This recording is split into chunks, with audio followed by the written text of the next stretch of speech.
আসসালামু আলাইকুম ওয়া রাহমাতুল্লাহি ওয়া বারাকাতুহু। সবাই কেমন আছেন?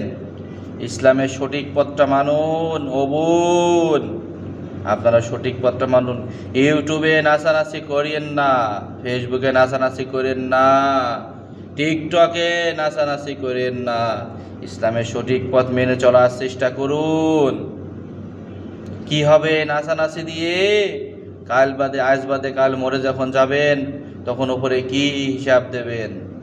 যে আপনি টিকটক সেলিব্রিটি ছিলেন, ইউটিউব সেলিব্রিটি ছিলেন, ফেসবুক সেলিব্রিটি ছিলেন, কোরআনে সেলিব্রিটি হতে পারেননি। ও বোন, আজ বাদে কাল মরে যাবেন, আজ বাদে কাল মরে যাবেন। ওপরের জন্য কিছু করে যান। ইসলামের সঠিক নিয়ম কানুন মেনে চলুন। দোয়া করি ও বোন, আপনি ফিরে আসুন ইসলামের সঠিক পথে। আল্লাহ হাফেজ।